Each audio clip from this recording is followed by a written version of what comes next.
Welcome to The Explainer. Today, we're taking a really fascinating journey through a unique piece of source material. It's a deeply reflective travel and film critique written by a Japanese blogger visiting Thailand. And what starts out as a simple afternoon just trying to escape the intense Thai heat, well, it actually turns into this profound exploration of culture, memory, and the tragic, inescapable reality of the world's most famous pop star. We're going to break down how the physical environment we find ourselves in can completely shape the way we absorb a story. So let's just dive right into this. Think about the number 79 for a second. In the context of our author's journey, this represents 79 Thai baht. Now, the author points out that this is roughly the equivalent of a few cans of coffee back home in Japan. But on a random Wednesday afternoon in Pattaya, this tiny, almost insignificant amount buys entry into a remarkably profound cross-cultural experience. It's just fascinating how such a small transaction can unlock a completely different world. You know, it buys not just a movie ticket, but an entirely shifted perspective. And the author gives us these perfectly specific sensory details to ground us in the moment. We are at the major Cineplex Pattaya Avenue. The time is exactly 15:30, and most importantly, the seat is G11. The author notes this kind of curious phenomenon about traveling. We often don't just remember the big, famous tourist attractions. No, we remember these highly specific, seemingly mundane details. Just like a hotel room number or an airplane seat, G11 becomes this mental anchor. Decades later, the author won't just remember the movie. They're going to remember the exact air and feeling of sitting right there in seat G11. This totally sets the stage for a striking cultural contrast the author immediately notices. Back home in Japan, going to the cinema carries a very strict, almost rigid atmosphere.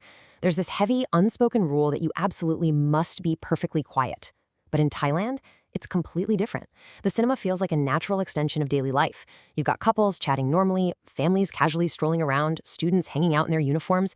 It feels less like a strict auditorium and way more like a relaxed community rest stop. Because of that relaxed vibe, the cinema actually transforms into a physical sanctuary. If you've ever been to Thailand, you know the midday heat literally drains your physical strength just by walking outside. So for the author, the theater lobby, with its smell of popcorn and mixed English and Thai announcements, becomes a vital refuge. You get cool, strong air conditioning, comfortable seats, clean facilities, free Wi-Fi. But honestly, the best part? It offers the rare, luxurious permission to just disconnect from the chaotic world for 2 hours and do absolutely nothing.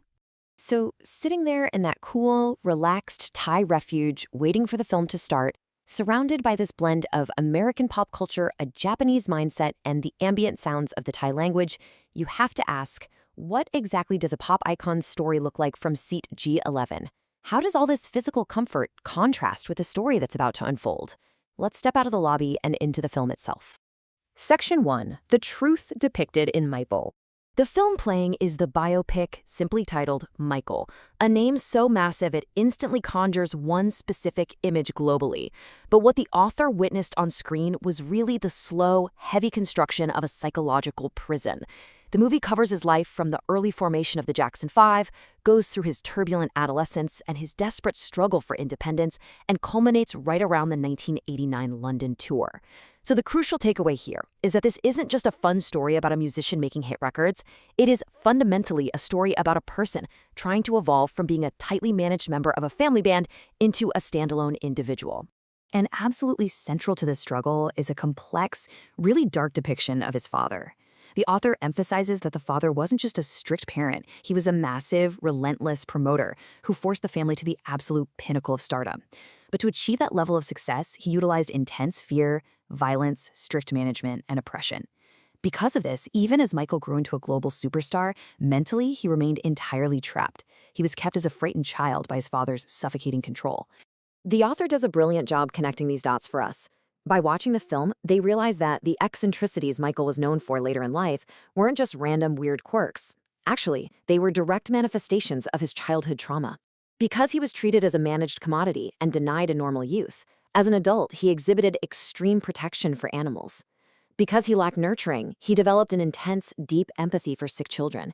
And that well-known obsessive attachment to childhood itself, it was the tragic backlash of a boy who was never allowed to just be a kid. You know, it's really worth mentioning the author's cross-cultural experience while watching this. As a Japanese speaker watching an English-language film in a Thai cinema, they obviously didn't catch every single word. Instead, they relied heavily on what they call atmosphere reading. They understood the film by catching the underlying emotions, watching subtle facial expressions, feeling the intensity of the actors' voices, and just following the general flow of conversation. Even without perfect fluency, the intense pain of the story translated perfectly, though the author does mention a slight regret at not taking notes on some of the striking English phrases they heard.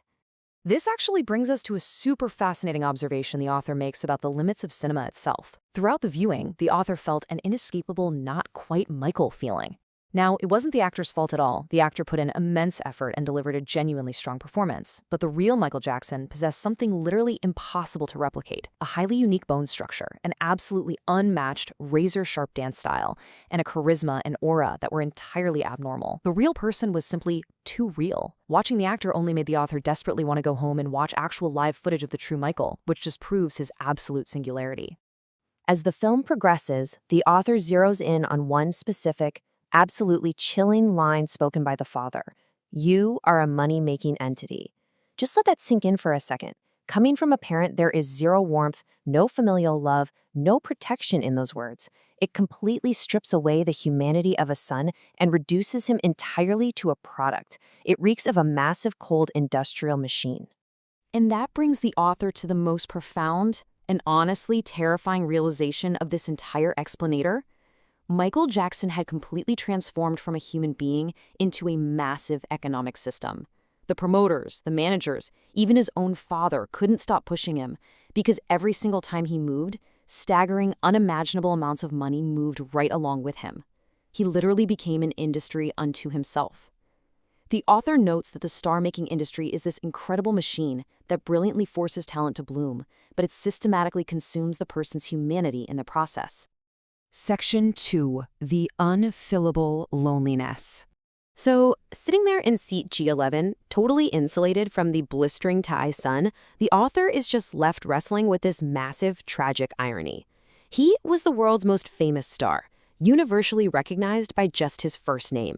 Yet, he was a person who was fundamentally denied the right to ever be a normal child.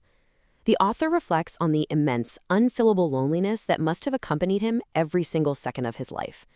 It was a dark, echoing void that all the roaring cheers, the sold-out stadiums, and the record-breaking sales could never, ever fill. Ultimately, the author walks out of that cool cinema sanctuary, back into the heat of Pattaya, and is left with a haunting, lingering thought. They realize that while they thought they were just watching a piece of pop entertainment, they were actually observing the deep, unfillable pain of a human being. And it forces us all to ask, when we casually consume the lives of global megastars, are we really just being entertained?